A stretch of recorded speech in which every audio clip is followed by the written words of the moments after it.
Okay, so today we've just got a really quick little tip on using a program called Avidemux, which is a linear video editing program.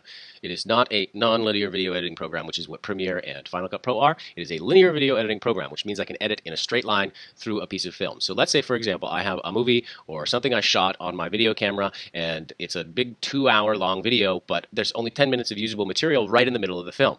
Now, if you used a non-linear video editing program like Premiere or Final Cut Pro and you wanted to edit all of the other material out, when you finished editing it, you would have to re-encode the new piece. But with this program called Avidemux, and we'll look at the website here, Avidemux, available in Linux, Windows, and Mac OS X. You can see it's up there. You just do a Google search for Avidemux, and this will come up right away. Anyway, it's a free program, and I love it. So here we go. We open up Avidemux. We take our movie. We drag it in here. Let it load. Give it a second or so. Now, once it's loaded, I can just grab my timeline scrubber here, and I can scrub forward. Now, let's just say, for example, I want to take the first part of the movie out. I hit this. I drag forward to the point where I want to stop and make my cut, and I just hit this one here. My in and my out point are selected for me. It just goes from the very beginning to the spot that I've chosen as my out point. I hit Command X on the Mac, Control X on the PC. Now, let's say there's a chunk of film that I want to take out right in the middle. So I select my in point here. I drag forward. I select my out point there. I hit Command X. It's gone.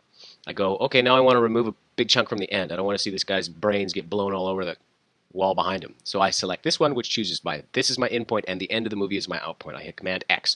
Now, real quick here, some of the other commands available to me here are, if I use the up arrow key, it will step forward in time. It will take large 20-second steps forward in time. If I hit the down arrow key, it will do the same thing backwards, large steps in time backwards. Now, the left arrow key takes me frame by frame backwards. Forward arrow key, same thing, frame by frame forwards. So I can select my in point here, step forward really slow, select my out point, go Command X. Now that's gone. And when I step backwards, you can see it's just that whole part is gone. Okay, now what are we going to do? This is where Avidemux really shines. A normal nonlinear video editing program would force me now to re-encode this entire piece.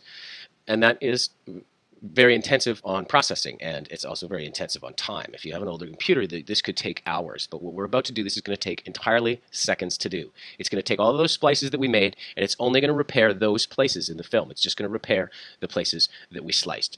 And how to do that, I'm going to use this, instead of re-encoding the movie, I'm just going to say copy. Instead of re-encoding the audio, I'm just going to say copy.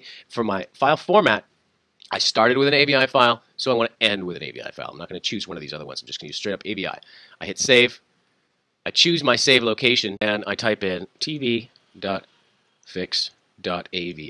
Now, I have to type in the AVI part. If it's an MP4, I type in MP4. Some other programs, most other programs, will do that for you, but Avidemux, you actually have to put in the file extension by yourself. Okay, so we're just going to hit go ahead, go ahead, and go ahead. And in exactly 2 seconds, it's finished. You can see that my processors really did not work hard on that. It was not difficult at all. Now, let's check and make sure that it worked. The first part of the show is gone. We have audio. It is synced. We drag forward. We go towards the end of the film. It all looks good. To show you the difference between what it would take to re-encode the whole piece, we can also use Avidemux to do that. So let's say we want to save it as, instead of AVI, we want to save it as an MP4 file. So I choose my MPEG encoder, LAVC. I go to I want to re-encode the audio to AAC because that's what we need to use for MP4 files. And then I change the file extension to MP4. And then when I save it, I'm just going to go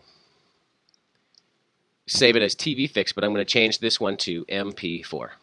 And then I'm going to hit save. Now it's going to re-encode the whole program.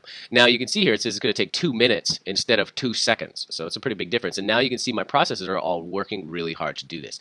That's the big difference between Avidemux and any other program that I've ever used. You don't have to re-encode the whole thing. You can just stitch it back up and you're done. So there's that being re-encoded. We don't even need to wait for it. That's just an example of what that can do.